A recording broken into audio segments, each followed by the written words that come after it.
say a mate bond is sacred, that the moon herself weaves it between two souls before they are even born, a golden thread invisible to the eye, but felt in the chest like a second heartbeat. They say it cannot be broken without consequence, that severing it is not a separation, but an amputation. Isolde Merritt had believed that.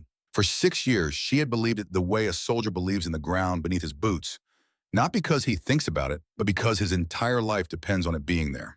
She stopped believing it on the night of the winter solstice in the grand atrium of Cold River Pack House in front of 230 wolves who had watched her grow up. The solstice celebration was supposed to be her finest hour. For 3 months, Isolde had organized the annual charity drive, the one that collected winter coats for the rogue families living outside Pack territory, the one that stocked the community pantry in Missoula with enough canned goods to last until March. She had spent her own savings on the decorations. She had hand-addressed every invitation. She had stood in the kitchen beside Agnes, the Pack's head cook and her closest friend, until 2 in the morning on 4 separate nights, making sure the food was perfect, the tables were right, the music was warm enough to make even the oldest elders smile. It was the kind of work that went unnoticed when it was done well. Isolde had always understood that. She had never done it for recognition. She had done it because Cold River was her home, because these people were her family, because she was their Luna, and being in their Luna meant something to her that she could not fully put into words. Something quiet and deep and permanent, like the roots of the old pines outside the pack house that had been growing in the Montana soil for 200 years. She was wearing a dark green dress that night, simple, elegant. She had sewn it herself in the evenings during the weeks Roe had been distant and preoccupied. She had told herself his distance was stress. The winter was hard. The northern borders had been tense. Alpha problems were heavy things, and she had learned not to push. She had not known then that she was already being removed from the picture. The atrium of Cold River Pack House was the finest room in 3 counties. Mahogany floors polished to a mirror shine, a chandelier that Isolde had strung with pine boughs and white ribbon herself just 48 hours earlier. The scent of roasted venison and cedar smoke and the sharp sweetness of pine resin filled every corner. 230 wolves, friends she had grown up beside, elders who had taught her history and tradition, women who had brought her soup when she was sick in her first trimester, men who had shaken her hand and called her Luna with genuine respect. They were all there, and none of them would look at her. Isolde stood in the center of the room and felt the wrongness of it before she understood what it was. It settled into her chest like cold water, slow, quiet, and very final. The conversations that should have been happening were not happening. The music that should have been playing was not playing. People stood in tight clusters, shoulders angled away from her eyes, finding the floor with the particular intensity of people who did not want to be seen looking. She searched the room for Agnes. She found her near the back wall. Agnes, 61 years old, gray-haired, built like a woman who had spent 4 decades carrying heavy things without complaint, was being held in place by 2 enforcers. Not roughly, but firmly. Her face was wet with tears. She was trying very hard not to show. When she saw Isolde looking at her, she gave the smallest possible shake of her head. Don't speak. Don't ask. Don't make it worse. Isolde's hand went instinctively to her stomach. She was 9 weeks along. There was no visible bump yet, only the private knowledge of it, the way her body had begun to feel slightly different, heavier, in a way that had nothing to do with weight and everything to do with presence.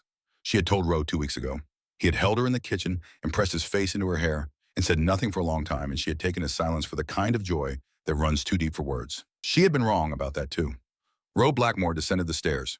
He was 32 years old and built for the image of power, 6 feet 4 broad, across the shoulder, dark-haired with eyes the color of aged brandy that had always seemed to Isolde to carry warmth in them, even in difficult moments. He wore a black suit that fit him perfectly. His jaw was set. His expression was the careful blankness of a man performing a role he had rehearsed. Beside him, 1 step behind and 1 step to the right, was Vivienne Crane. Isolde had known Vivienne for 14 months. She had arrived at Cold River the previous autumn, claiming to be a refugee from a dissolved pack in eastern Montana. She was 36, dark-eyed, composed in the particular way of someone who had decided at some early point in life that composure was power. She dressed expensively. She spoke carefully. She had inserted herself into pack life with a patience and precision that Isolde had initially mistaken for modesty. She was wearing red tonight, a deep architectural red that cost more than Isolde's entire wardrobe.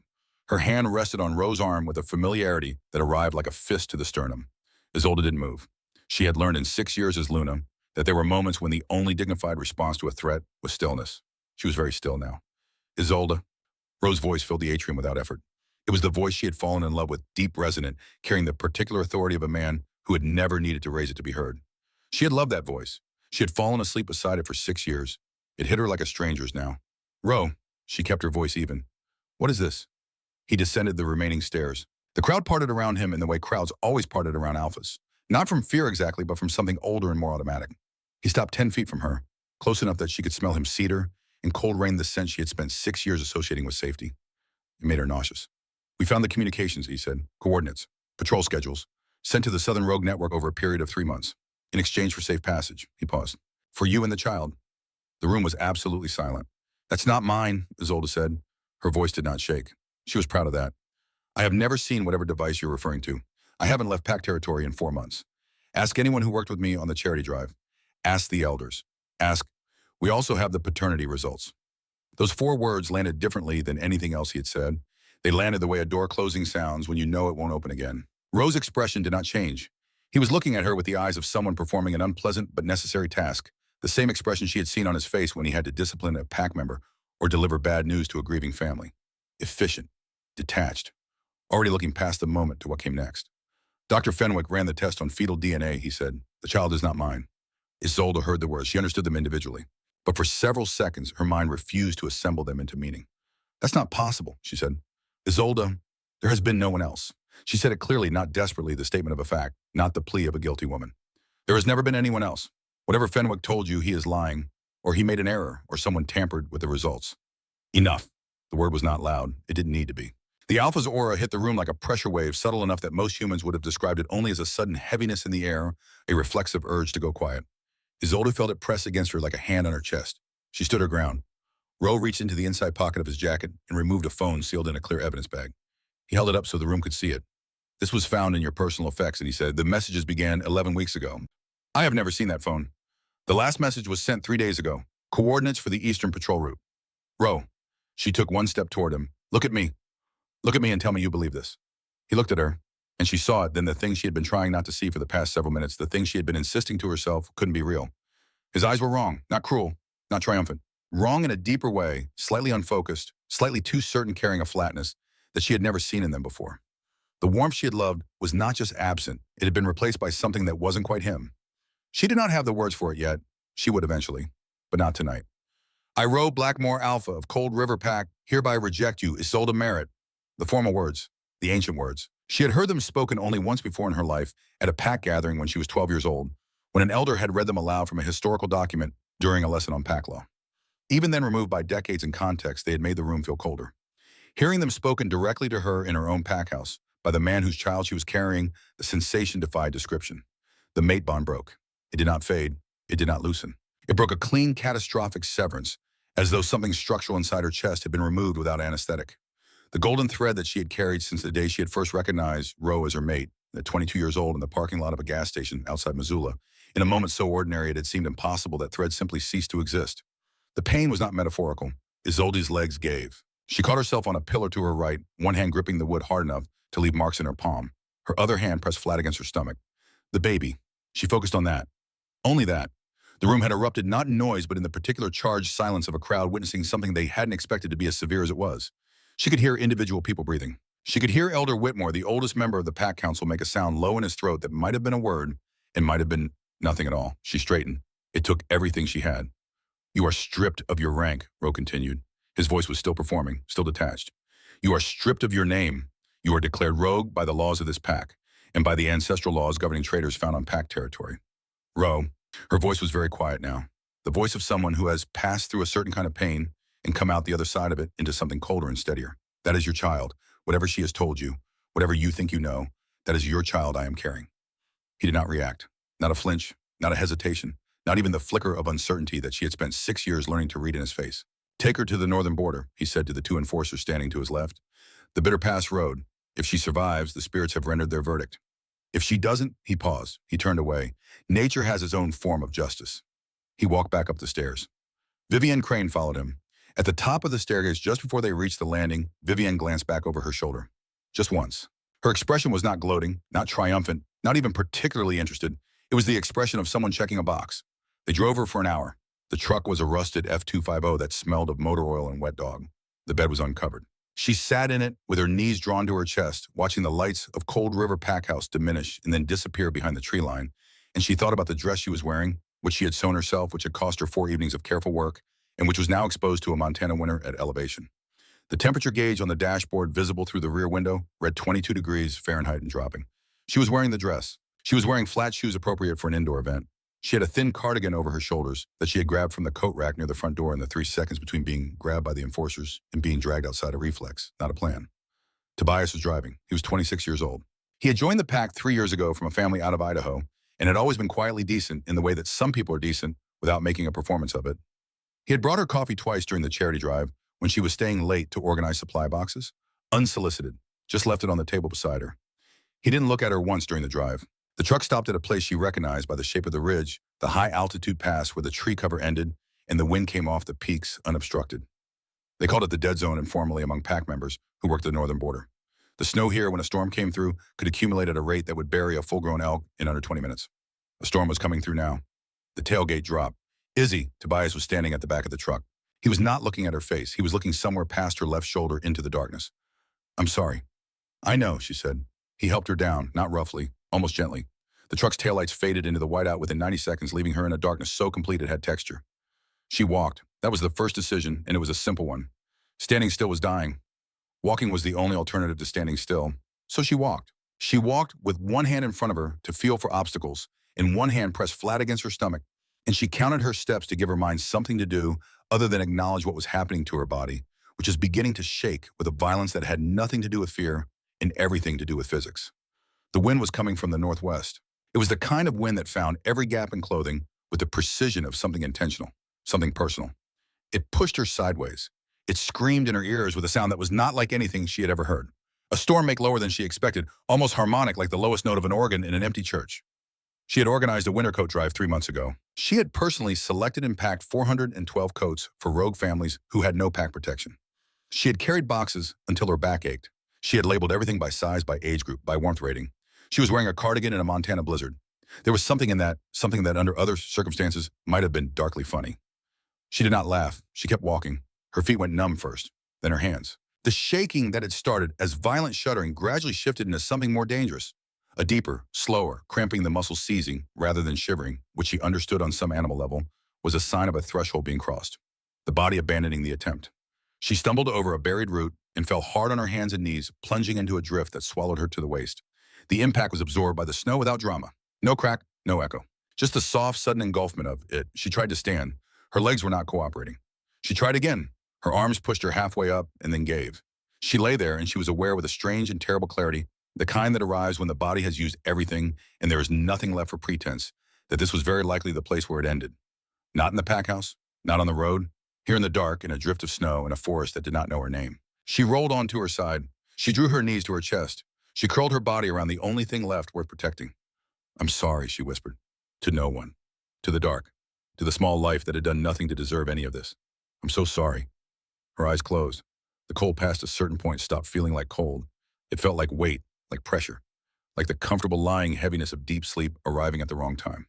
She let it come. She heard it before she understood what it was. Not the wind, not the settling of ice, not any sound she could identify from the catalog of sounds she had accumulated in 28 years of living in Montana winters. It was the sound of weight moving deliberately on packed snow. Heavy, regular, coming closer. She forced one eye open. Through the curtain of blowing white at the edge of where the trees gave way to the clearing, something was standing. It was large. Larger than anything. She had a reasonable frame of reference for, larger than the biggest wolf she had ever seen in her 6 years as a pack Luna. It stood at the tree line with a stillness that was not the stillness of an animal deciding whether to approach, but the stillness of an animal that had already decided and was simply taking its time. Then it stepped into the moonlight. Silver. Pure, unmixed, impossible silver. Not gray, not white, but the actual silver of polished metal, of still water, under a full moon of light, made somehow solid and warm and present. The fur caught the moonlight and held it. It moved with the animal's breathing, shifting subtly with each exhale into something that looked almost luminescent. Its eyes were violet, not yellow, not amber, not the burning orange of a predator in darkness. Violet, a deep, clear, startling violet that had no business being in the eye of anything alive and wild and standing in a Montana blizzard. Isolde could not move. She was not certain she could speak. She was not certain she could do anything at all except watch it come toward her across the snow, its enormous paws leaving prints the size of dinner plates, its breath rising in slow, steady clouds. She waited for the teeth. They did not come. The silver wolf reached the edge of the drift where she lay and stopped. It lowered its massive head and breathed her in a long, slow inhalation through the nose, deliberate and careful as the reading of a document. Then it exhaled. A low sound came from somewhere deep in its chest. Not a growl, not a warning, something older than either of those things, a sound of recognition, almost though she could not have explained why that word arrived in her mind. It circled her once. On the upwind side, it paused. It turned its head in the direction she had come from toward the distant valley, where the lights of Cold River still burned, and the sound it made then was different, quieter, held down to almost nothing, but unmistakably aimed. Then, with a care that seemed to contradict everything about its size and its legend and the 200 years of ghost stories that surrounded the name she had not yet connected to it, the silver wolf lay down. It curled its body around her in a single deliberate arc chest at her back, haunches drawn in the full length of it, oriented to block the northwest wind. The warmth hit her like stepping into a lit room. It was shocking, physical, nearly violent in its contrast to everything that had been happening to her body for the past, she did not know how long. Time had stopped meaning anything a while back. It nudged her with its nose. A firm, insistent pressure against the side of her face, pushing her toward the thick fur of its neck. She didn't resist. She pressed her face into the silver fur and felt the heat of it against her frozen skin, and felt her hands, which she had given up on, begin very slowly and very painfully to wake up again. The wolf exhaled against her forehead. She had one thought clear and complete before consciousness finally let go entirely. He smells like campfire smoke and pine resin. And beneath that, something she couldn't name. Something that felt impossibly like the first deep breath after a very long time underwater. She closed her eyes. This time it was not the cold that took her. This time it was sleep. Waking up was a negotiation, not the clean, sudden return to consciousness that people described in stories, one moment dark, the next moment light, the world snapping back into focus like a window being unshuttered. It was slower than that, messier. A gradual accumulation of sensation, each one arriving separately and in no particular order, like items being unpacked from a box by someone who was not in a hurry. Warmth, that was first. Not the dangerous warmth of the snow, she remembered that warmth, the lying warmth, the warmth that was actually cold pretending to be something else. This was different. This was the warmth of something that had been burning for a long time, reliable and steady and indifferent to the weather outside. Then weight, the specific comfortable weight of heavy blankets, rough woven, smelling of cedar, and something herbal she couldn't immediately identify. Then sound, the low constant conversation of a fire, the tick and settle of wood, wind pressing against walls that held. Then pain. The pain was considerable and comprehensive, the particular full body ache of someone who had been very cold for a very long time and was now against some odds becoming warm again. Her hands felt like they belonged to someone else. Her feet were sending messages that her brain was interpreting as fire, though she understood distantly that this was just blood returning to places that had briefly considered giving up on the idea. She opened her eyes. Log walls, stacked timber, the gaps filled with something pale moss and clay, old work done by hand. The ceiling was low and bare, the beams exposed and dark with age. A fire burned in a stone hearth that occupied most of the far wall, and the light it cast was the warm, shifting, impermanent light of something real. Nothing like the recessed fixtures and smart bulbs of the Cold River pack house, nothing like anything she had been inside in years. This was a place built for one purpose, survival. She tried to sit up. The room moved sideways. She lay back down. Careful. The voice came from her left. Deep. Rough in the way of a road that has been used hard for a long time, not damaged, just worn into a particular texture. She turned her head slowly. He was sitting in a leather armchair beside the fire. Old chair cracked at the arms, shaped to the long use of a specific body. He was holding a book but not reading it. His attention was entirely on her in the focused, unhurried way of someone who had been watching for a while and was comfortable with the watching. Isolde took him in by pieces, the way the brain processes something that is too much to absorb all at once. He was large, not in the exaggerated architectural way of pack alphas, who spent time in the gym, building a particular image, but in the way of a man whose size had been arrived at through decades of actual use. Wide through the shoulder, heavy through the chest, with arms that suggested function rather than performance. He was shirtless despite the cold draft she could feel even from the bed, and his skin was a map she needed a long time to read. Scars. Dozens of them layered over one another in a way that suggested a history not of battles, but of a life lived in continuous proximity to danger. Some were old and white, fully healed, the skin settled around them. Some were newer, still pink at the edges. A long raised line ran from his collarbone diagonally down, across his chest, and ended somewhere past the waistband of his dark trousers. There were others, smaller, stranger, patterned in ways that did not suggest accidents. His hair was silver, long past his shoulders, and not the silver of age. It was too rich for that, too deliberate in its color, the same silver she had seen in the fur of the wolf in the clearing. It fell loose around his face, which was angular and severe, and weathered in the way of a landscape rather than a person. Sharp jaw, heavy brow, the kind of face that had never been conventionally handsome, but had passed into something more durable, interesting, and in its own way compelling. His eyes were violet. She had seen those eyes before in the clearing in the dark, looking at her from the face of something massive and silver and impossible. You, she said. Her voice came out hoarse, scraped clean. The wolf. He didn't confirm or deny it. He set the book down on the arm of the chair and stood a single and hurried movement and walked to the bedside. His footsteps were silent. Not the careful silence of someone trying to move quietly, but the natural unconscious silence of a man who had spent so long moving through wilderness that it had become his default. He held out a tin mug. Steam rose from it. Willow bark and honey. It'll help the fever. Isolde looked at the mug. She looked at the scarred hand holding it. Who are you? Does it matter? Yes. He considered that for a moment, which she appreciated. He could have deflected again. He could have simply waited her out. Instead, he appeared to actually weigh the question and found it reasonable. Drink first, he said. Then we can talk about what matters. She took the mug. Her hand shook. The liquid inside trembled but did not spill. She drank. Bitter. Very bitter, with a sweetness underneath that didn't quite cover it, but softened the edges. The warmth spread down through her chest and settled in her stomach with the solidity of something purposeful. She drank until the mug was empty, and then held it in her hands and let the residual heat soak into her palms, which were still aching. "My baby," she said. She did not mean it as a question. It came out as a statement, the kind that is really a prayer wearing the clothes of a fact. He had walked back to the fire. He was standing with his back to her, one hand on the mantel, looking into the flames. He didn't turn around. "The heartbeat is strong," he said. "Faint, but strong. Another hour in that cold and I couldn't tell you the same." He picked up the fire iron and prodded at a log. Sparks rose. "You're lucky." "I know." A pause. "Thank you." He made a sound that was not quite acknowledgement and not quite dismissal. Something between the two. "I am Stellan," he said. The name landed in the room with a weight that had nothing to do with its two syllables. Isolde had grown up in Montana Pack country. She had been raised on stories the same way all Pack children were raised on stories, the ones meant to teach, the ones meant to warn the ones that existed in the particular gray area between history and legend where the most useful truths tended to live. Stellan Greyhollow, the Rogue King, the Silver Ghost of Bitter Peak. The Butcher of Ironwood, though, the last name had always seemed to her, even as a child, to carry the particular sourness of a story told by people who needed a monster more than they needed the truth. She had heard his name used to quiet children. She had heard it spoken in the careful, lowered tones that adults reserved for things they didn't fully understand. She had heard an elder once say that Stellan Greyhollow was the most dangerous wolf alive, and mean it not as hyperbole, but as plain statement of fact. He was standing by her fire making her tea. "You're supposed to be a monster," she said. He looked over his shoulder. The corner of his mouth moved not quite a smile, but the ghost of the muscle memory, of one the expression of a man who had once known how to find certain things funny and had not entirely lost the knowledge. "And you're supposed to be dead," he said. "Looks like neither of us is what people expect." He pulled a wooden chair close to the bed and sat with his elbows on his knees, leaning forward in the posture of a man accustomed to direct conversation. "I know who you are," he said. "Isolde Merritt, Luna of Cold River Pack. Ro Blackmore's mate." A pause. "Former mate."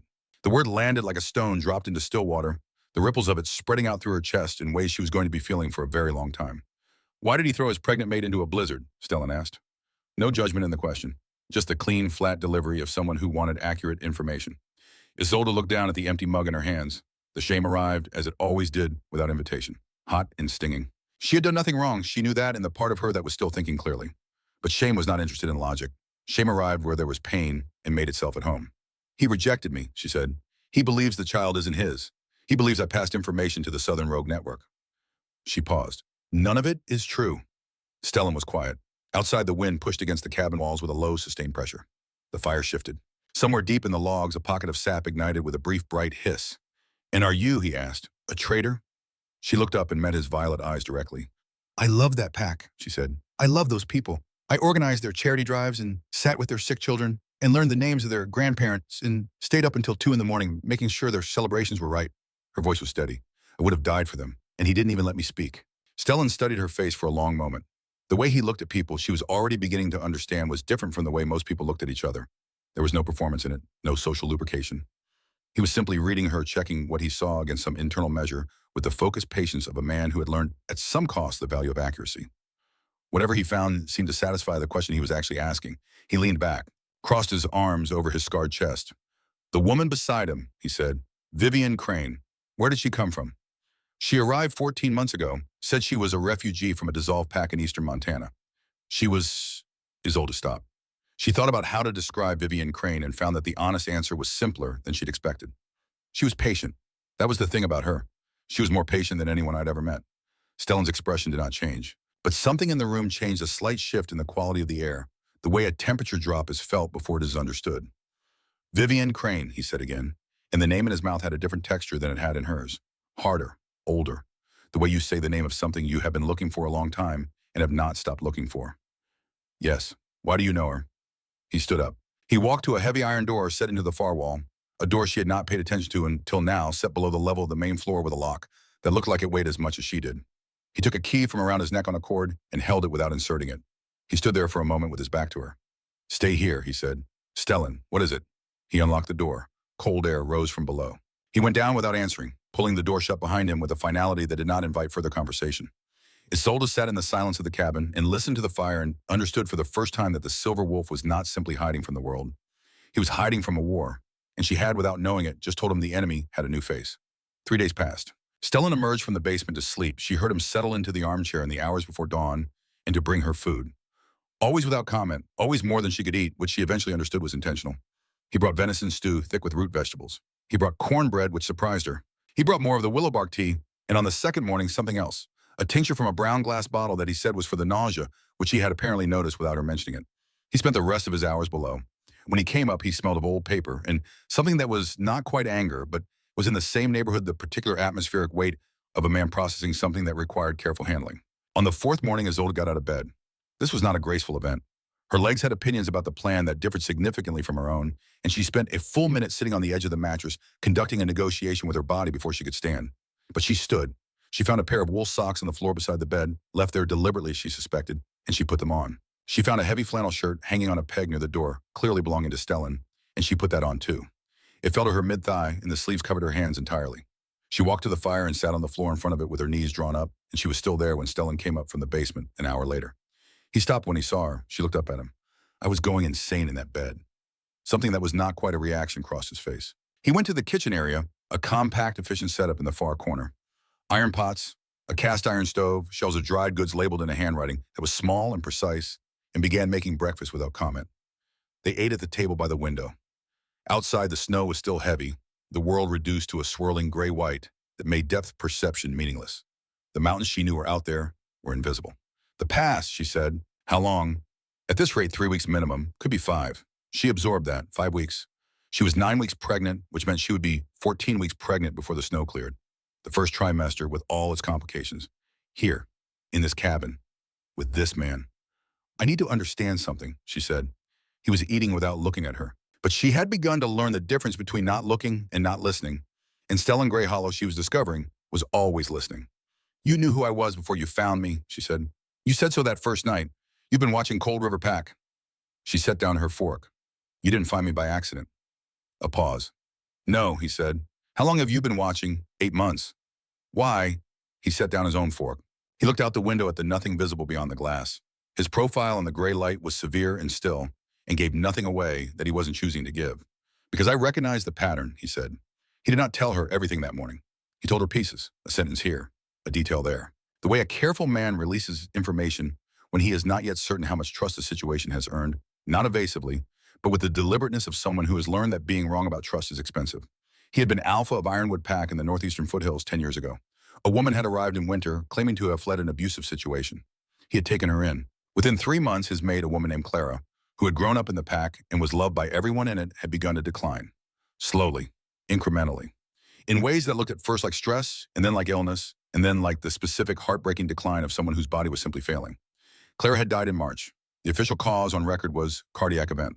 Within 6 weeks of her death, Stellan's beta, his oldest friend, a man named Drew, who had stood beside him for 15 years, had been found dead. And the evidence placed at the scene had pointed with a thoroughness that now looked to Stellan like careful construction at him. He had fought his way out of his own pack house. He had run into the mountains while the council convened to sanction his execution.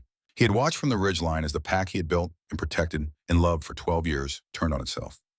The internal fractures that the woman's presence had so carefully widened the jealousies, the suspicions, the manufactured grievances, all of them opened at once, and the pack had come apart the way a structure comes apart when the last load-bearing element is removed. By summer, the land was sold. By autumn, it was surveyed and zoned. By the following spring, the first construction equipment had arrived. What's there now, Isolde asked. A ski resort and a copper extraction operation in the eastern section. He paused. Combined assessed value last time I checked was approximately $90 million. Isolde was quiet for a moment. Outside, the wind pressed against the glass with that low, sustained note it had been making since she arrived. You said you recognized the pattern, she said. When you started watching Cold River, what had you already seen before us? He looked at her then, direct, measuring. Cold River is the 7th, he said. The number sat in the room between them like an object that had been placed there and could not be moved. 7 packs, each one dismantled by the same mechanism. A patient woman arriving in winter. An alpha isolated from his mate and his advisors.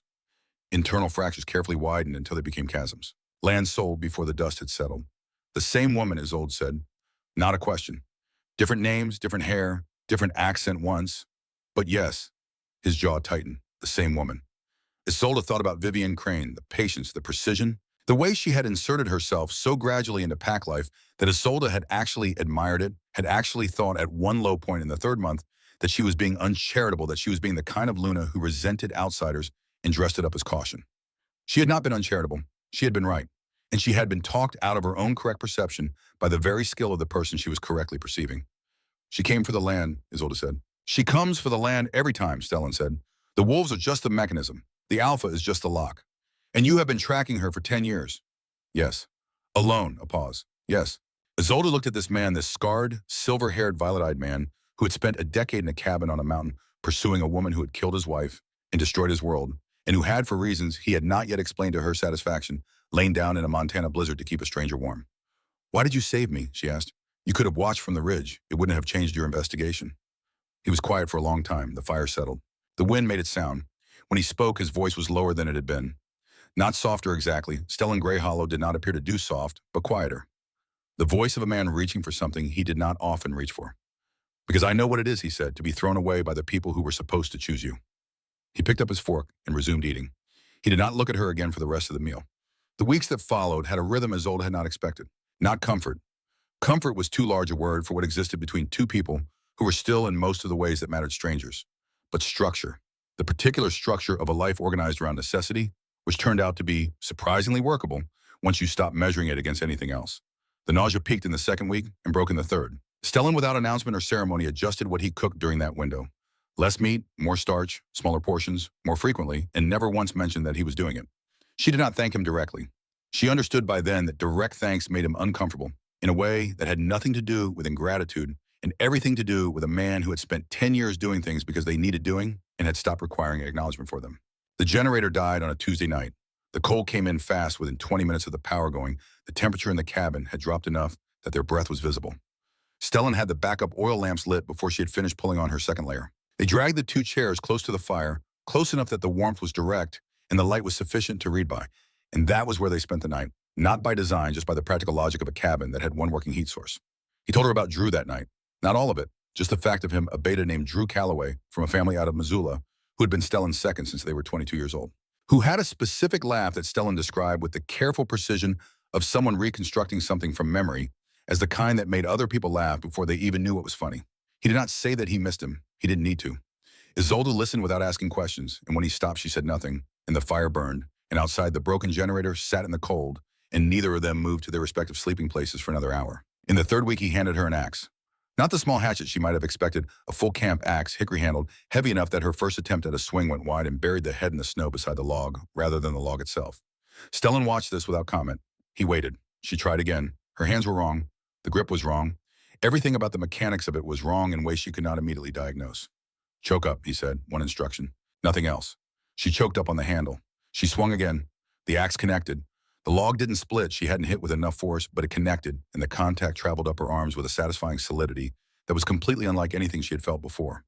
She kept going. She was sweating inside her coat by the end of the first hour, her palms raw inside the gloves, muscles in her back and shoulders announcing their existence with considerable specificity. Every clean split went onto the pile. Every miss went back on the block. She did not stop to rest. She did not ask how much was enough. Every time the axe came down, she thought about something. Not always the same thing. Sometimes it was Vivian's smile at the top of the staircase. Sometimes it was the sound of Rose's voice reading the formal words. Sometimes it was the particular expression on Dr. Fenwick's face when he had confirmed her pregnancy, the professional warmth of it, the practiced reassurance, and the fact that he had known even then what he was going to do. By late afternoon, she had enough kindling for 4 days. Stellan picked up a piece, turned it over in his large scarred hand, set it down. Acceptable, he said. 2 words. She felt them the way you feel solid ground after a long time at sea. That evening after the fire was built, and the food was on, and the kindling was stacked neatly in the box by the hearth, Stellan spread a topographical map on the table, not one from the basement office, just a standard USGS survey map of the Bitter Peak Range, the kind sold at any outdoor supply store in Montana. He weighted the corners with his coffee mug and a hunting knife and looked at it without speaking for a moment. Then he moved the coffee mug aside and said, "Sit down." She sat. He didn't teach the way a teacher teaches, with explanation preceding example with patience, organized around a curriculum. He showed her things and then waited to see what she did with them. Elevation lines, contour intervals, the way a drainage looked on paper versus what it felt like to walk through one, the difference between a route that was short and a route that was survivable. She asked questions when she had them. He answered with the minimum number of words required, which she had come to understand was not curtness, but respect, the assumption that she was capable of building from what he gave her rather than needing it pre-assembled. After 40 minutes, she pointed to a feature northeast of the cabin, a narrow shelf running between 2 ridge lines that didn't appear in any of his penciled route markings. "What about this?" He looked where she was pointing. Something in his expression reorganized itself, a subtle shift, the quality of his attention moving from instructor to something more lateral.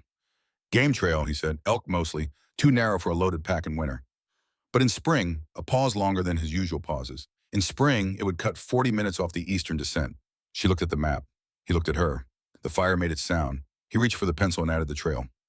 It was not a large moment, but it was a real one the first time the weight of knowledge in the room had shifted even slightly toward her. She filed it carefully the way she had learned to file things that mattered but didn't yet have names. They sat at that table for another 2 hours. Outside, the wind moved through the pines with a sound that had gradually over the weeks. She had been here stopped sounding like a threat and started sounding like weather. Just weather. The kind that was part of where you were rather than something being done to you. When she finally went to bed, Stellan was still at the table, the map still open in front of him, adding notations in his small, precise hand. She did not say goodnight. He did not look up. Both of these things were she was beginning to understand their version of it. But Isolde sat across the table from him in the heavy flannel shirt that belonged to him in the cabin he had built with his own hands on a mountain that the world had forgotten, and she felt something shift in the architecture of what was happening between them. Something small and quiet and entirely without precedent. Not safety exactly, not trust yet, but the first fragile suggestion that both of those things were possible. Outside, the snow kept falling. The mountains were still invisible. The pass was still closed. And somewhere below them in a valley that was beginning to fracture in ways its people did not yet understand, a woman with patient eyes and a new name was executing a plan that had worked 6 times before. Isolde ate her breakfast. She thought about her child. She thought about Agnes, still in that pack house, still holding what she knew. She thought about 7 packs and $90 million, and a woman who had been doing this for longer than Isolde had been Aluna. And she began quietly and carefully, and with a particular focused intention of someone who has just realized that waiting is no longer an option, to think about what came next. The key sat on the kitchen table for 47 minutes before Isolde touched it. She knew exactly how long, because she had been watching it since the moment Stellan pulled on his heavy coat and walked out the front door into the gray morning, heading east along the ridge to check the perimeter traps. She had watched the door close behind him. She had listened to his footsteps compress the snow outside, heavy even unhurried, until the sound faded entirely into the wind. Then she had looked at the table. The key was brass, old-worn smooth at the bow from years of handling. It sat on the rough wood of the table with the particular stillness of an object that does not know it is significant. It had fallen from his coat pocket when he pulled out his gloves. A small accident, the kind that happened to everyone. Isolde sat in the chair by the fire with her second mug of willowbark tea and looked at the key and conducted an honest internal conversation with herself. She knew what was behind that door. Or rather, she knew the shape of what was behind it, the command center she had glimpsed in Stellan's reaction to Vivienne's name, in the 3 days he had spent below, and the way he had emerged each time smelling of old paper and careful fury. She knew it contained information. She knew that information was relevant to what had been done to her child, to Roe, to Cold River Pack. She also knew that going down there was a betrayal of the first functional trust she had built with another person in weeks. She thought about that for 47 minutes. Then she picked up the key. The stairs were steep and narrow, built into the rock of the mountain itself rather than constructed on top of it. The air below was cool and dry in the way of spaces that had been carefully managed, not neglected cold, but deliberately preserved cold, the kind that protected paper and slowed decay. She had expected a dungeon, or a weapon cache, or the kind of dark, purposeless space that collected in the lives of men who lived alone and carried heavy histories. What she found was an office. It occupied the entire footprint of the cabin above it, carved and reinforced and fitted with the meticulous care of a man who had spent a decade building something he intended to use. The walls were maps, not decorative maps, not the kind that hung in pack houses to demonstrate territory and authority. Topographical maps, the serious kind covered in annotations made in that small, precise handwriting she had seen on the pantry shelves upstairs. Red pins and blue pins in patterns that meant something to someone who knew how to read them. Elevation lines traced in pencil. Routes marked, crossed out, marked again. Filing cabinets lined the north wall, 8 of them full height labeled with dates and pack names in the same careful hand. She ran her fingers along the labels without opening them. The dates went back 12 years. In the center of the room, a large oak desk held 3 open files and a radio setup that looked like it belonged in a small aircraft. Multiple frequencies, multiple handsets, a logbook filled with entries and codes she didn't recognize. She walked to the desk. The file on top was open, face up, as though Stellan had been reading it before bed and hadn't bothered to close it. At the top of the page, in block letters, underlined twice Operation Clean Slate. Her hands were steady when she picked it up. She was mildly surprised by that. Clipped to the inside cover was a photograph. Surveillance quality, grainy shot from a distance with a long lens, the kind of image that captured truth at the expense of clarity. It showed a woman walking out of a building. The building was on fire. Not catastrophically. The fire was in the upper floors, smoke billowing from the windows, and the woman was walking away from it with the particular unhurried pace of someone who had already decided that what was happening behind her was no longer her concern. She was younger in the photograph. Her hair was different, but the line of her jaw, the angle of her shoulders, the specific quality of her composure, even in motion, those were unmistakable. Vivienne Crane. The name printed in the file was Mara Holt. Isolde sat down in Stellan's chair, which was large enough that she felt like a child in it, and she began to read. The file was thorough in the way that only a decade of obsessive solitary work could produce. It documented 7 pack collapses over 12 years, beginning with a pack in western Idaho called Ridgecrest, and ending with a tab labeled Current/Cold River with the situation she had just lived through. Each case followed the same structural template with variations in execution that suggested not improvisation, but refinement, a process being tested and improved with each iteration. The pattern was, as Stellan had described it at breakfast, arrival, and winter. Integration isolation of the alpha from his mate, and senior advisors, manufactured evidence rejection of the mate, internal fracture dissolution. But the file contained details he hadn't mentioned, financial details. Each collapse was followed within 90 days by a land transaction. The purchasing entity was not always the same name. 3 different corporate shells were documented, nested inside one another in the way of financial structures designed to require significant effort to trace. But they all led through patient untangling that Stellan had apparently completed over the course of several years to a single parent company. Dominion Land Corporation Incorporated in Delaware. Primary operations in resource extraction and resort development. Current portfolio of 14 properties in Montana. Idaho and Washington state totaling over 2.5 million acres. Each property had formerly been werewolf pack territory. Isolde turned to the financial summary page. The total assessed value of the current portfolio was listed at the bottom in Stellan's handwriting. Updated recently, she could tell because the ink was darker than the surrounding notes added after the surrounding text had aged. She stared at the number for a long time. $3.2 billion. Not million. Billion. She turned to the section on associates and collaborators. There were 3 subsections. The first covered known corporate contacts executives at Dominion Lawyers, a property development consultant who appeared in the transaction documents for 4 of the 7 collapses. The second covered pack-level collaborators betas, who had been turned enforcers, who had been paid elders, who had been compromised. Dr. Fenwick's name was in the second section. His entry was detailed and clinical, specializes in genetic analysis and paternity falsification.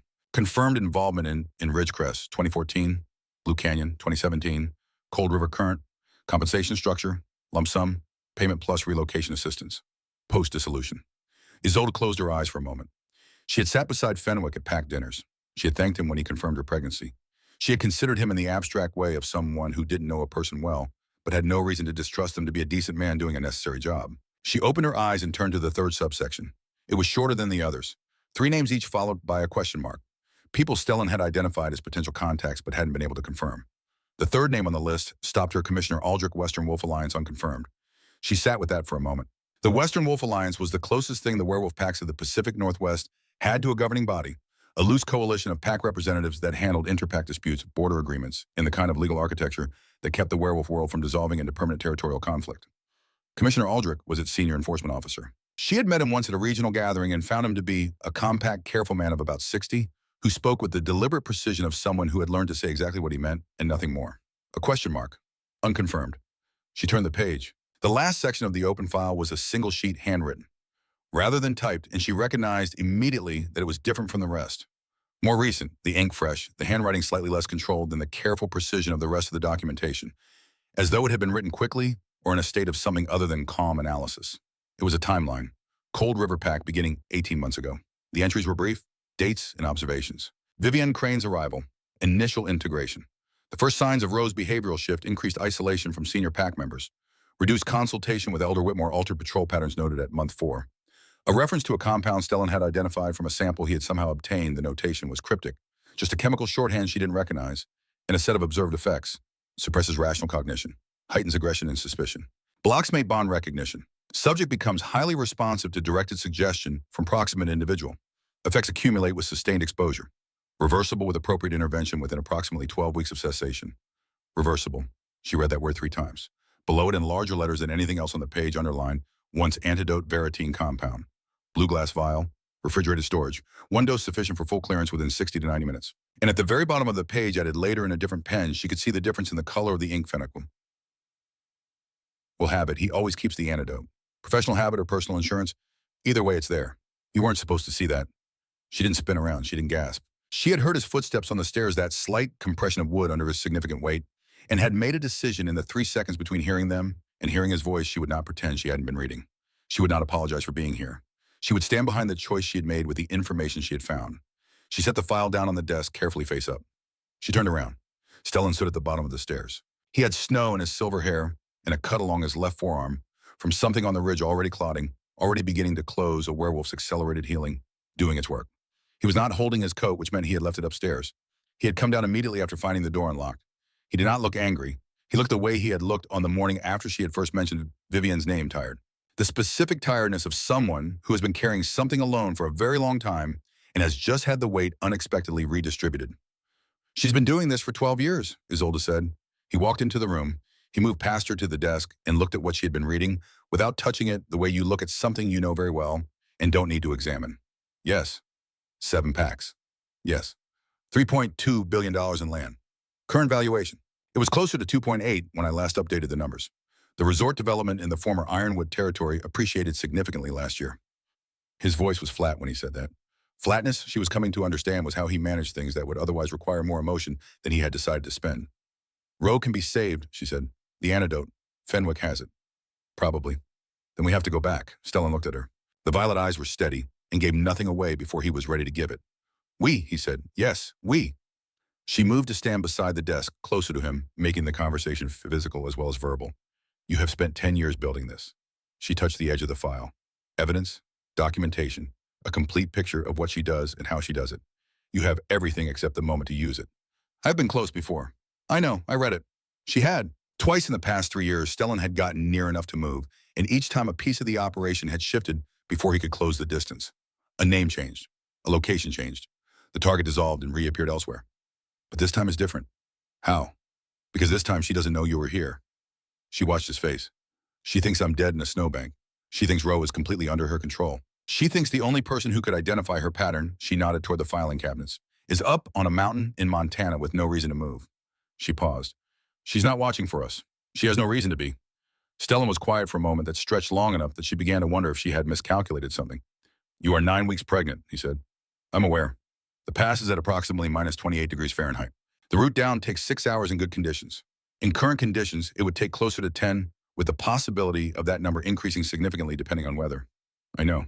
If something went wrong on the ridge, Stellan, she said his name with the particular clarity that she had once used in another life to manage conversations between pack members who were talking around a point instead of to it.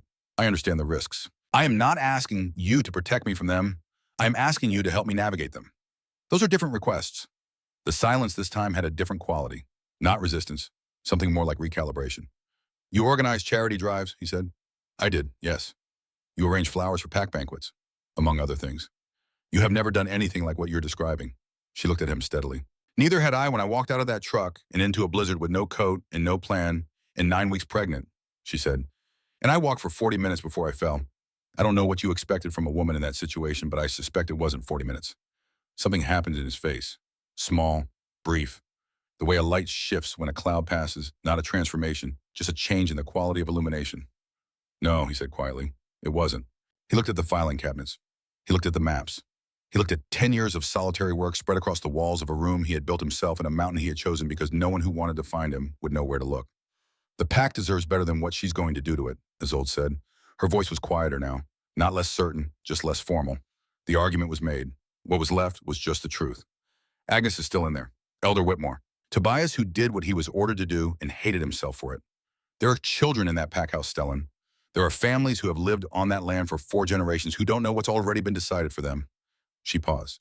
And there is my son, who deserves to know who he is and where he comes from, and that his father didn't throw him away because he wanted to, but because he was poisoned by someone who needed him to.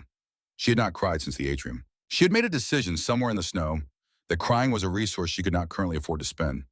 She didn't cry now, but her voice in the last sentence carried the full weight of everything she was trying to hold. Stellan looked at her for a long time.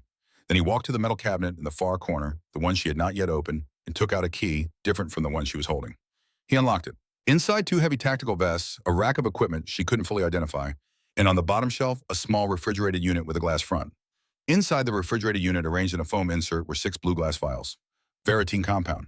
He had already had it. She understood then, or began to understand in the way that large things are understood gradually rather than all at once, that Stellan Greyhollow had not been waiting for enough evidence. He had had enough evidence for years. He had been waiting for something else.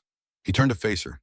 He held one of the blue vials between 2 fingers, looking at it with an expression she could not fully read. There is something you need to understand before we go, he said. The compound she uses, it does not simply make him compliant. It rewires perception. Under its influence, Roe will not see you as his mate or as someone who deserves to be heard. He will see you as the threat she has spent months telling him you are. He set the vial down on the desk between them. When we get to him, he will try to kill you. I know, she said. You understand that, and you're still. He is the father of my child, she said, And he is a man who is poisoned and manipulated and has no idea what was done to him. I am not going back there for him. I am going back there in spite of him. She looked at the vial. But he deserves the chance to know the truth. Everyone deserves that chance. Stellan picked up the vial. He held it out to her. She took it. We leave at first light, he said. Dress in layers, everything you can find that fits. He moved toward the stairs. And eat tonight. Eat more than you think you need. The Ridge will take everything you have and then ask for more. He was halfway up the stairs when she said his name. He stopped. You already had the antidote, she said. You've had it for a while. A pause. The stairs creaked slightly under his weight. Yes, he said. You were going to go eventually, with or without me. Another pause. Longer. I was waiting, he said, until I had a reason that was stronger than the risk. He went up. Isolde stood in the basement office, surrounded by 10 years of patient, solitary work, holding a blue glass vial in one hand and the weight of everything she now knew in the other. Outside, the wind had changed direction. She could hear it even through the rock and timber, a shift from northwest to southwest, subtle but definite. A weather change, the kind that sometimes in Montana winters preceded the brief, brutal clearing that made passage possible. She looked at the maps on the wall. She found Cold River Valley. She found the ridgeline between it and Bitter Peak. She found the route Stellan had marked in pencil, the one that avoided the worst of the exposed sections, the one that used the tree cover along the eastern face. She was not a woman who knew how to read topographical maps. She was a woman who organized charity drives and sewed her own dresses and had once been very good at knowing what a room needed to feel like home. She was also, it turned out, a woman who could walk 40 minutes in a blizzard in flat shoes while carrying a child and choose at the end of it to curl around that child instead of giving up. She was beginning to think those two things might be more related than they appeared.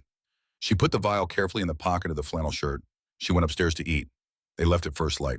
Not the soft, gradual light of a spring morning. This was a Montana winter dawn, hard and gray, and arriving without ceremony, the sky lightening from black to the color of old pewter without any of the warmth that the word sunrise implied. The temperature was minus 26 degrees Fahrenheit. The wind had shifted southwest overnight, as Isolde had noticed, and had dropped to something manageable, still brutal, by any reasonable standard, but no longer the wall of force that had been pushing against the cabin for the past 2 weeks. Stellan had made her wear 3 layers under the tactical vest. Wool-based fleece made a weatherproof shell that came down to her knees and had belonged to someone considerably larger than her, she didn't ask who. He had wrapped her boots with strips of insulated material and secured them with cord. He had given her gloves that were too big and told her to keep them on regardless. He had made her eat 2 full bowls of oatmeal before they stepped outside. She had not argued with any of it. The ridge was everything he had warned her it would be. The first hour was deceptive. The trail through the lower tree line was sheltered, the snow compacted by wind into a surface that held their weight without swallowing it. Stellan moved ahead, breaking the worst of the crust, his silver hair covered by a dark wool hat that made him look from behind like a different kind of man entirely. She followed in his footsteps, precisely conserving every degree of energy she could. She counted her breaths. She had learned in the weeks at the cabin that the mind needed something specific to do in difficult physical circumstances, or it would wander into territory that cost more energy than the body could spare. So she counted. In for 4, out for 4, each breath, deliberate and complete. The tree line ended at hour 2. The exposed section of the ridge was approximately 1.5 miles of open elevation, and the wind hit them the moment the last pine fell behind. Not the full force of the blizzard she had survived, but enough. Enough to make each step a negotiation. Enough to require leaning into it at an angle that made the body feel like it was making an argument with physics. Stellan shortened his stride to match hers without being asked. That small adjustment, the simple, practical accommodation of her pace, without commentary or condescension, registered somewhere in Isolde's chest as something she didn't have a word for yet. She filed it away and kept walking. At the midpoint of the exposed section on a slight promontory where the wind came from 2 directions at once, she stopped. Not from exhaustion. She looked out over the valley below, still distant, still reduced by altitude to a collection of lights and dark shapes, and she looked at it, the way you look at something you're not sure you want to reach. Stellan stopped beside her. Cold River, she said. Yes. She could see the pack house from here. Or rather, she could see the lights of it, the compound illuminated against the dark valley floor, larger and brighter than the residential buildings surrounding it. Even from this distance, something about the pattern of the lights was wrong. Too uniform, too deliberate. Not the organic variable lighting of a pack house going about its normal evening, but the systematic grid-like coverage of a facility under security protocols. She's locked it down, Isolde said. She started tightening the perimeter about 3 weeks after you were removed, Stellan said. Brought in 6 external personnel, presented them to the pack as new recruits from a dissolved northern pack. He paused. They're not pack wolves, they're hired contractors. Private security, human world equivalent. Mercenaries. Effectively. Isolde looked at the lights for another moment, and then she turned from the view and kept walking. They reached the valley floor as the last of the gray afternoon light was failing. The Cold River territory looked identical to the place she had lived for 6 years. The same pine forest along the eastern boundary, the same frozen creek running along the mill road, the same cluster of residential buildings arranged around the central pack house in the pattern that had been established 3 generations ago when her predecessor's predecessor had drawn the first map of this land and called it home. It looked the same. It felt entirely different. The feeling of a place that knows something is wrong but hasn't yet found the language for it. Stellan moved through the tree line with a silence that was genuinely uncanny. Not just quiet, but absent, as though he had learned to exist in a register that did not interact with the normal world. She followed as closely as she could, stepping where he stepped, pausing when he paused. The patrols were wrong. She could see it immediately with the eye of someone who had organized and reviewed patrol schedules for 6 years. The spacing was too tight. The routes were mechanical, repeated at exact intervals, the kind of pattern that suggested people following instructions rather than wolves who knew their own territory. And the formation 2x2, which was efficient for control but poor for actual threat detection, was not anything she had ever implemented at Cold River. Vivian had replaced institutional knowledge with compliance. That perhaps more than anything else she had seen or read made Isolde understand the true cost of what was happening here. Not just the land, not just the money, but the living knowledge of a community, the accumulated understanding of how to protect and sustain itself being systematically dismantled and replaced with something that only looked like security from the outside. The mill, she said quietly. Stellan nodded. The entrance to the Prohibition tunnels was where pack history said it would be, behind the old grain mill, under a rusted iron grate, half buried in the brambles along the riverbank. Isolde had found the reference in a historical document she had been archiving for the PAC's Community Records Project 8 months ago. A footnote in a 1931 letter from the PAC's then Alpha to his Beta referencing the underground route beneath the mill property in the context of supply movement during a period of external pressure. She had filed it away as interesting historical detail. She had not imagined at the time that she would use it to infiltrate her own home. The grate lifted with a shriek of corroded metal that made them both freeze. No alarm, no lights. No change in the patrol pattern visible through the tree line. They went in. The tunnels were narrow and low and smelled of a century of disused cold stone and old water, in the particular dusty darkness of spaces that had been sealed and forgotten. Stellan moved ahead with a small, tactical light, its beam focused tight to avoid diffusion. Isolde kept one hand on the curved wall and followed the sound of his breathing. They emerged in the laundry room of the pack house basement. The industrial dryers were running the low, constant vibration of them, masking their entry completely. The air was warm and damp and smelled of detergent. Fenwick's lab, second floor east wing. Isolde had been in that lab dozens of times. She knew the route from the basement stairs without needing to think about it. She led. The pack house was quiet in the wrong way. She had known Cold River Pack House in all its moods. The loud, warm chaos of a full gathering, the companionable hum of an ordinary evening, the particular hushed quality of the hours before dawn, when even the night shift wolves moved softly. This was none of those things. This was the quiet of people who had learned to make themselves small. The servants she passed in the lower hallway moved with their heads down and their eyes ahead, the specific body language of individuals who had recently learned that being noticed was dangerous. Nobody saw them. Or rather, one person saw them, a young woman carrying linens on the second floor landing who looked up at exactly the wrong moment and locked eyes with Isolde. She was 19, maybe 20, a girl named Petra, who had helped set up tables for the Solstice charity drive and had a laugh that filled whatever room she was in. Petra looked at Isolde for exactly 2 seconds. Then she looked deliberately back down at the linens in her arms, adjusted her grip, and walked in the opposite direction. Not a word, not a sound, just the quiet, deliberate choice of someone who had decided in 2 seconds which side of something she was on. Isolde kept moving. Fenwick was alone in the lab. He was sitting at his computer with a glass of scotch, and the expression on his face when Stellan pushed open the door was the expression of a man whose private calculation of his own safety had just been revised dramatically downward. The scotch went one way. Fenwick went the other, backing against the wall with the speed of someone whose body had decided to move before his mind finished processing the situation. Then he saw Isolde. "You're dead," he said. The words came out in the tone of a man stating what he believed to be a fact and finding that the world was contradicting him. "Not quite," she said. She stepped forward. "But you might be Dr. Fenwick if you don't tell me where the Veritine is and how much Roe has been dosed." His eyes went to Stellan. Stellan was standing in the center of the room with his arms at his sides and his violet eyes on Fenwick, with the particular focused stillness of a predator that has already decided the outcome and is simply waiting for the logistics to resolve. Fenwick's gaze came back to Isolde. His hands were shaking. Not the moderate tremor of a nervous man, the full-body shake of someone whose adrenal system had just made a series of very large withdrawals. "She'll kill me," he said, "if I talk." "She'll, Dr. Fenwick." Isolde's voice was very calm and very clear. "Look at me. Look at what is standing behind me." She waited until his eyes came back to her face. "Whatever she will do to you is a future possibility.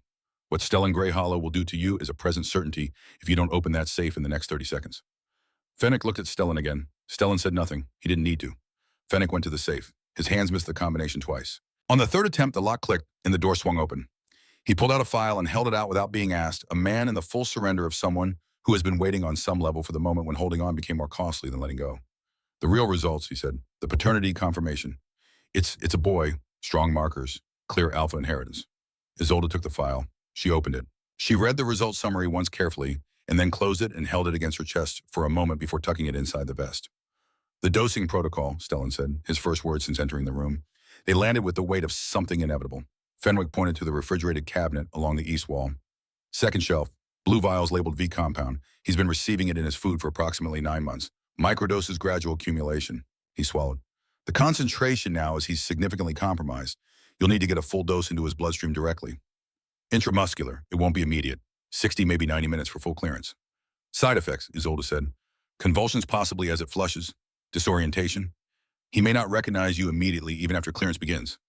Fenwick looked at her with the complicated expression of a man who is not entirely without conscience and is finding the experience of it very uncomfortable. He's going to be the things he said to you, the things he believed. He won't remember all of them clearly. But he'll know when it clears that something was done to him, that he stopped, that he threw his pregnant mate into the snow, Isolde said quietly. Fenwick looked at his shoes. The alarm triggered. Not gradually. All at once, the red emergency lighting flooding the corridor visible through the lab's small window, the electronic shriek of it cutting through every other sound in the building. She has sensors on the safe, Fenwick said unnecessarily. Time to go, Stellan said. Isolde was already at the refrigerated cabinet pulling the blue vials and tucking them carefully into the inner pocket of the vest alongside the file.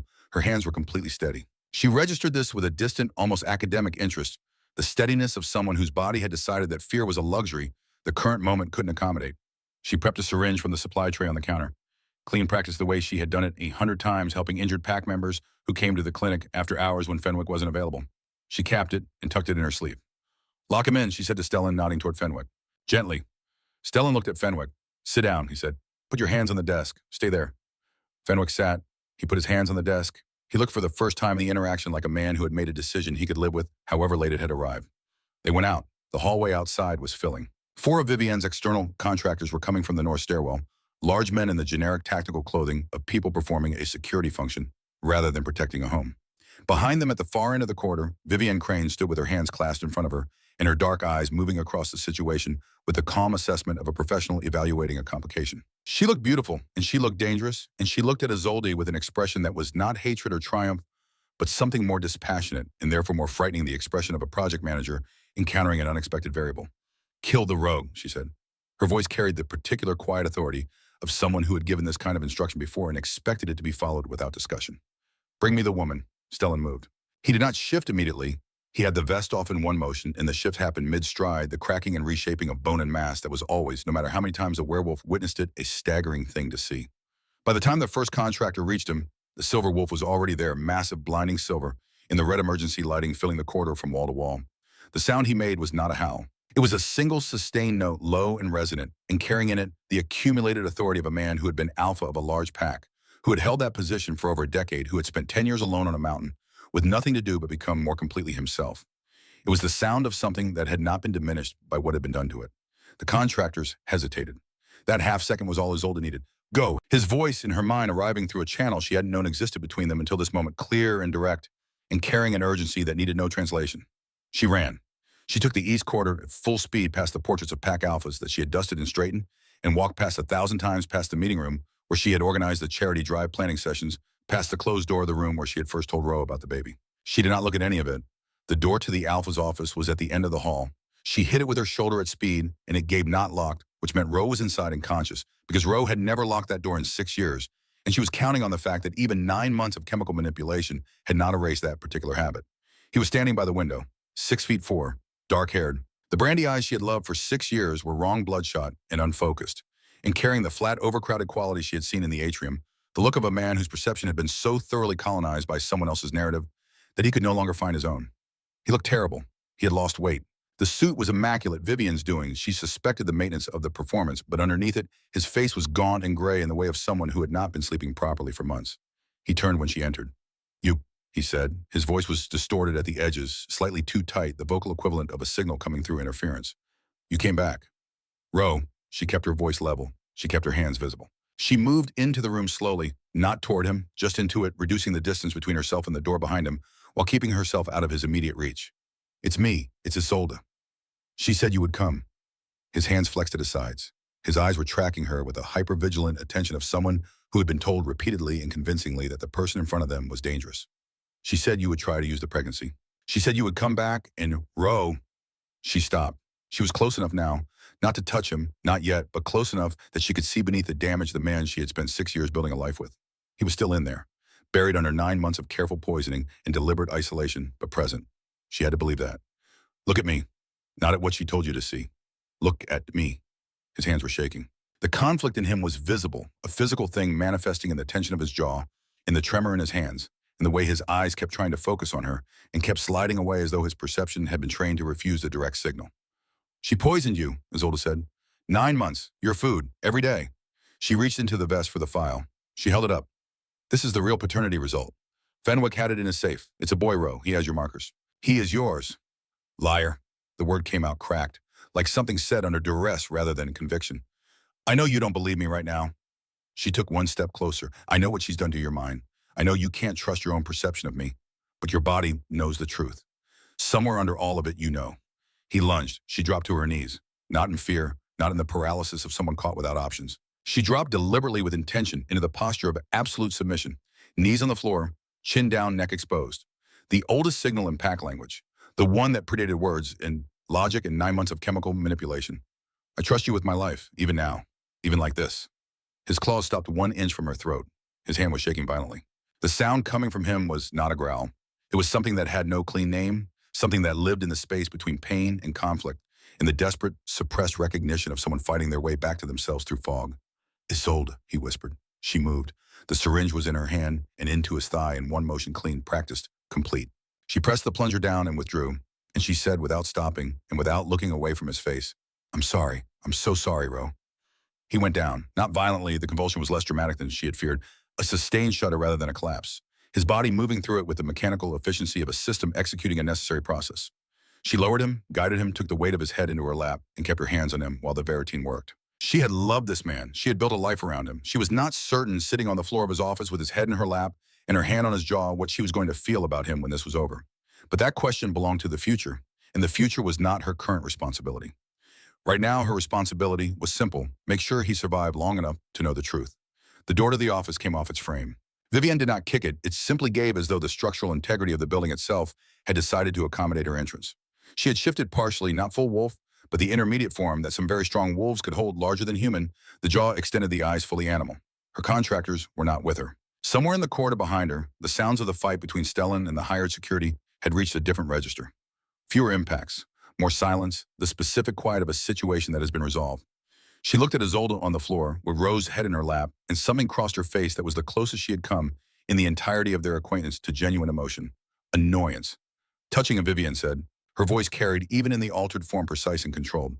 But the property transaction closes in 11 days, and I'm afraid a conscious Roe Blackmore creates complications I'm not prepared to manage. She moved toward Isolde. The window behind Vivienne exploded inward. Silver. Stellan came through the glass and the frame and the wall surrounding it with the momentum of something that had been building since the moment he had first connected the name Crane to the file in his basement, and he hit Vivienne with the full unequivocal force of 10 years of patient, solitary, devastating preparation. They went through the mahogany desk. The fight had no grace in it and made no claim to any. It was fast and brutal and entirely committed on both sides. Two animals who had been building toward this specific collision for longer than either of them could fully account for, and who were now spending everything they had been saving. Two wolves who were each fighting for something that went beyond the present moment. Vivienne was fast, and she was ruthless, and she fought with the efficiency of someone who had done this before, who had contingencies for contingencies. She clawed at Stellan's injured eye and made him stumble. She used the furniture as leverage in ways that should not have been possible. But Stellan was not fighting to win a fight. He was fighting to end one. There was a difference among her. Isolde laid Rose's head carefully on the floor. She stood. She crossed the room to the ceremonial display on the east wall, the Alpha's sword mounted on a bracket, purely decorative, never drawn in her tenure at Cold River. She lifted it with both hands. It was heavier than she expected. She carried it toward the fight anyway. Vivienne had Stellan pinned, jaw open, descending toward his throat a second from ending it. Isolde drove the blade through Vivienne's hind leg and into the floorboard beneath. Not the throat, not the chest. She was not a killer, and she did not pretend to be one. But the blade was true, and the angle was right, and Vivienne screamed a sound that was equal parts pain and outrage, and the specific raw shock of someone who had genuinely not accounted for this variable, and the pin held long enough for Stellan to recover. He clamped his jaws around her throat, enough pressure to immobilize. Not enough to kill. The room went still. They came in from everywhere. Elder Whitmore first, his face carrying an expression she had never seen on it, something between grief and relief, and the grim determination of a very old man who had been waiting for permission to act and had just received it. Behind him, pack members, the ones who had kept their heads down and their mouths shut and their knowledge intact through weeks of fear. Agnes. Tobias still in his enforcer uniform, his face showing everything he hadn't been allowed to show the night he drove her to the ridge. And behind them all, unexpected and yet somehow inevitable, Commissioner Aldrich of the Western Wolf Alliance, compact and careful, and looking at the room with the expression of a man who had arrived precisely on time and knew it. Isolde looked at him. She thought of the question mark in Stellan's file. Aldrich met her eyes. "We've been building towards this for 14 months, he said. "We needed the evidence complete before we could move. I am sorry it cost what it cost." He looked at Vivian, pinned and bleeding with the specific expression of institutional authority, looking at a problem that has finally been made manageable. "It won't cost more." Isolde looked at him for a long moment. Then she looked at Elder Whitmore. "Call a full assembly," she said. "Every pack member, every elder, every enforcer, including the ones she brought in." She turned to Agnes, who was already moving toward her with the contained urgency of a woman who had been waiting 63 days for exactly this moment. "I need the file from inside my vest, and I need a table large enough to lay it out on." Agnes took her by both hands briefly tightly and said nothing at all, which was exactly the right thing. The assembly took 90 minutes. Isolde stood at the head of the table in the packed house meeting room, and she presented the case the way she had organized everything in her life, thoroughly, sequentially, without drama, letting the facts carry the weight that facts carry when they are allowed to simply exist without embellishment. She laid out Operation Clean Slate. She named the 7 packs. She showed the financial documentation, the shell companies, the land transactions, the $3.2 billion portfolio assembled through the systematic destruction of werewolf communities. She presented Fenwick's confession, read aloud by Elder Whitmore, in the deliberate cadence of a man ensuring every word landed correctly.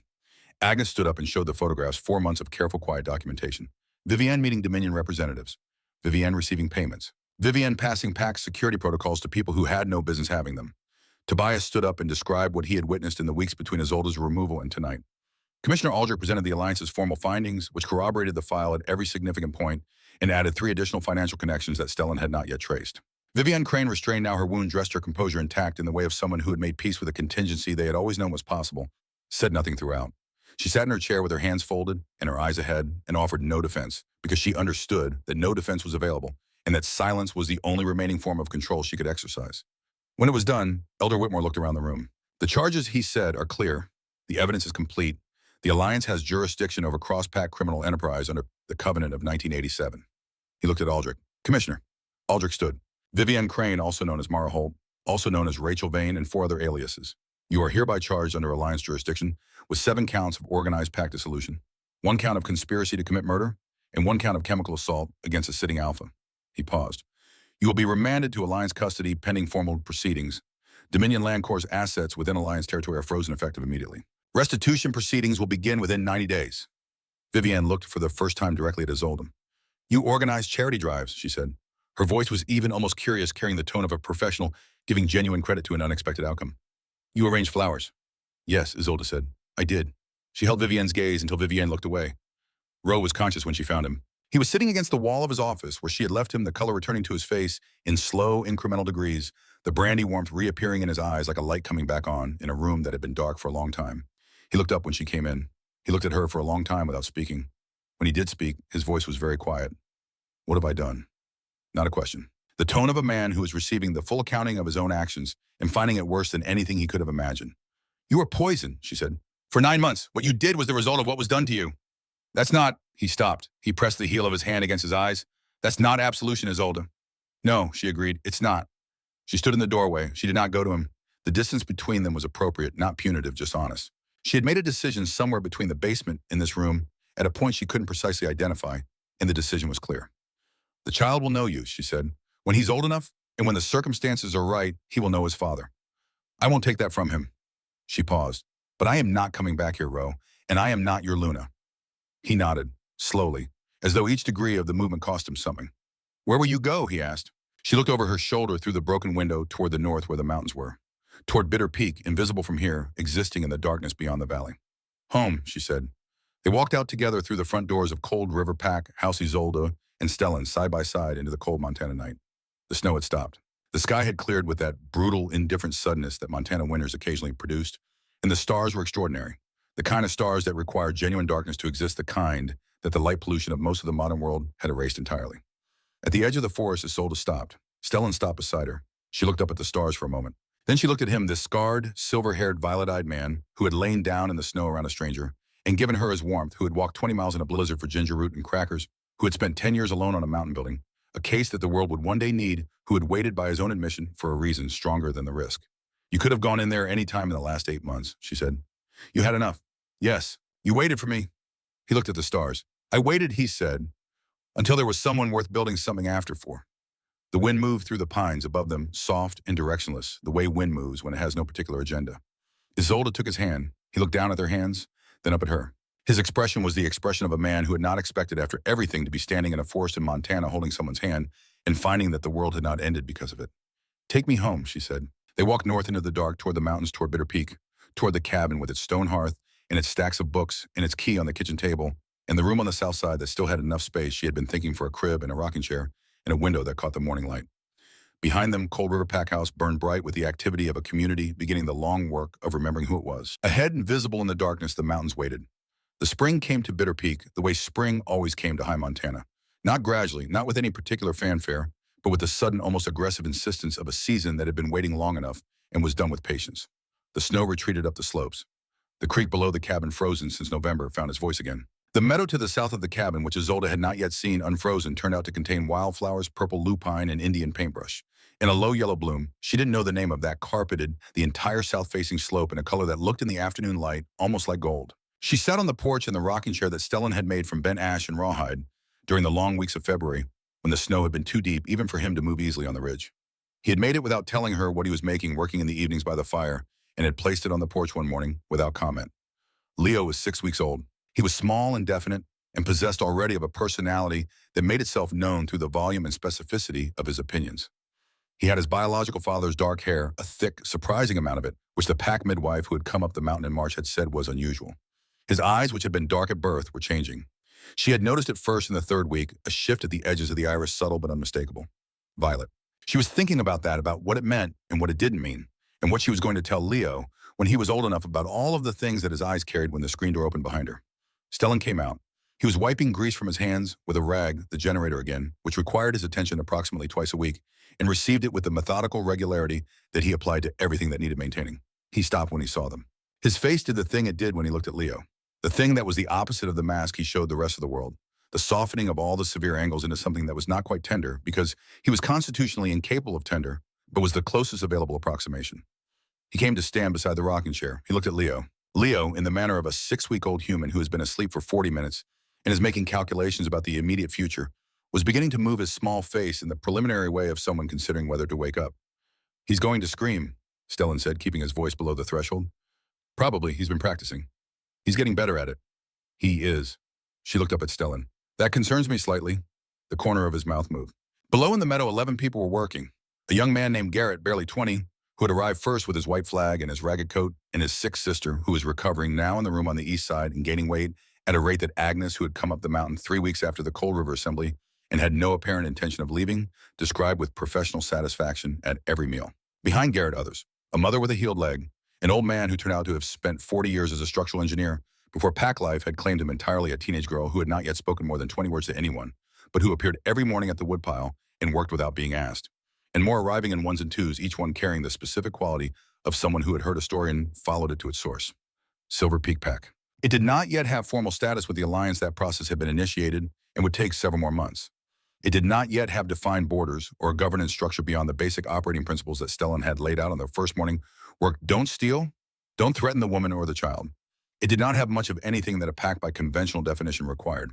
What it had was this 11 people who had nowhere else to go, building something on a mountain in Montana in the spring, led by a man who had not been called Alpha in 10 years, and a woman who had organized charity drives and sewn her own dresses and walked 40 minutes in a blizzard in flat shoes. Dominion Land Corp's assets had been frozen in February. The restitution proceedings were underway.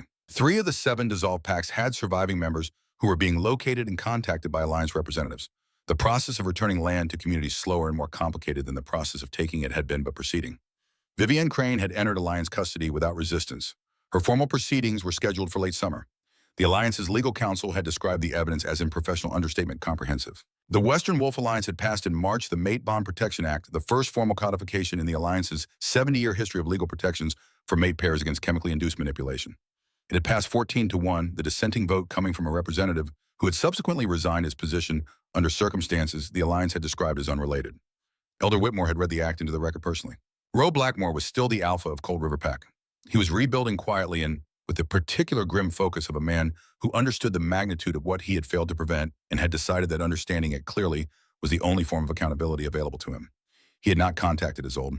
He had sent a single letter through Agnes 6 weeks after the assembly, a letter she had read once and placed in the file box beside the desk without comment. It had said in its entirety, "When you're ready and on whatever terms you decide, I would like to know my son.